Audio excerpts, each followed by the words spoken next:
Welcome back, my dear friends. I was explaining especially the real meaning of the resurrection and in the way John described the crucifixion as if that was the culmination of the salvific act, where Paul has a rather different emphasis. I'm not saying they are in conflict, but perhaps Paul views it from another one. And I would like to also briefly mention this part. Paul sees passion, death, resurrection and ascension as all one act, continuous. And for him, all these phases, all the four, are together making the story of the cross. In 1 Corinthians chapter 1:18, Paul says, "For the message of the cross is foolishness to those who are perishing, but to us who are being saved, it is the power of God. For it was the Lord of glory who was crucified." 1 Corinthians 2:8. None of the rulers of this age understood this, for if they had, they would not have crucified the Lord of glory. Though he was humiliated and subjected to powers controlling this age, his resurrection meant his victory over them as Lord. In Philippians chapter 2 verses 10 to 11, Paul says, "At the name of Jesus, every knee should bend in heaven and on earth and under the earth, and every tongue should confess that Jesus Christ is Lord, to the glory of God the Father." In 2 Corinthians chapter 13:4, Paul says, "For he was crucified in weakness, but lives by the power of God. For we are weak in him, but in dealing with you, we will live with him by the power of God." In Romans 8:34, Paul says, "He who died is also he who was raised up." What a beautiful statement. The one who died is the one who is raised up. So Paul really emphasizes that the resurrection is what completed the whole salvific act.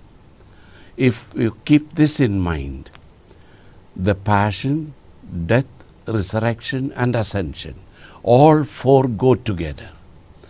We cannot separate them because one moves into the other, and therefore that was the redemptive act of Christ.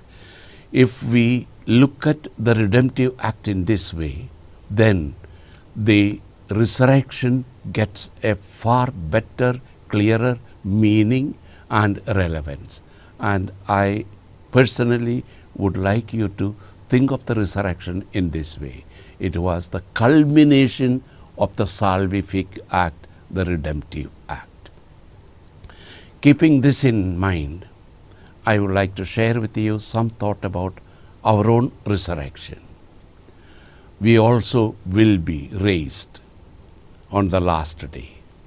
We will be raised and our bodies will be transformed into an immaterial spiritual body.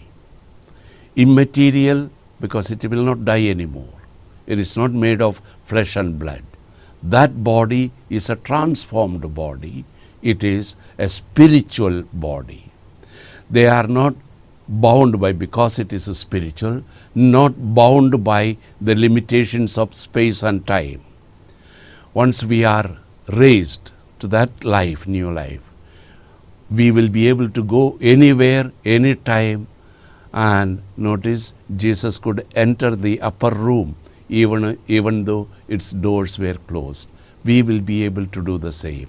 Within a second, from here, we can go to the other end of the world, because we surpass all the limitations of matter, all the limitations of body. So we will be raised in that way. and our bodies will be transformed into a spiritual body. Though transformed, we will be recognizable. You will be able to recognize me. I will be able to recognize you. That possibility is there. Remember, the risen Lord was recognized by the apostles, by Mary Magdalene. Mary Magdalene first doubted, but then when Jesus spoke to her, called Mary, and she immediately recognized him. So, the transformed body will be recognizable, and all our features, the physical features, will be retained. Then what kind of a body is it? We call it a spiritual body, but what is it and what parts are there? All that we know is the soul will be there, and all that belongs to the soul. That means the soul is a totality of intellect, will, affectivity, and we don't know what more. At least those three we are sure. Intellect means all that we are able to know, that activity of the intellect which we have at present, but the transformed body will have the intellect. There will be the will. Because of that, we will be able to also take decisions, even in that spiritual body. The third one is affectivity, which is corresponding to the emotions. So, love and hatred, fear, etc., etc. All those parallel to the emotions. Those three factors we know will be there. Anything more, we are not sure, but these three will be there. That's why even the angels have these. They have intellect, they have will, they are able to love and hate what is evil, etc. So, our transformed bodies will be like this. Spiritual body with a soul which contains or includes intellect, will, and affectivity. Our knowledge will be there, all that we acquired and all that we did conscientiously, knowingly, willingly, good and bad, all that will be recorded in that soul. And therefore, we are able to stand before God, before the judge, and say what we did. Even try to justify, perhaps we may not be able to justify, but Jesus will ask us, I was hungry, you did not give me food. I was thirsty, you did not give me drink, and so on. All that is possible because we, with the transformed body, will be able to answer those questions. So, our complete life, the totality of our life, will be there in the transformed spiritual body.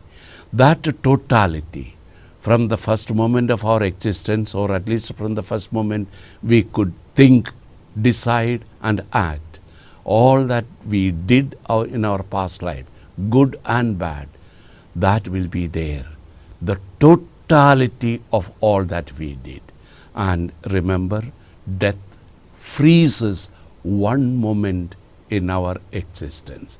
That freezing moment we continue into eternity. We will continue next week with the appearances of the risen Lord, and then I will explain something more about the resurrection. For the time being, once again, I wish you a happy Easter. Let the risen Lord be with you all through your life.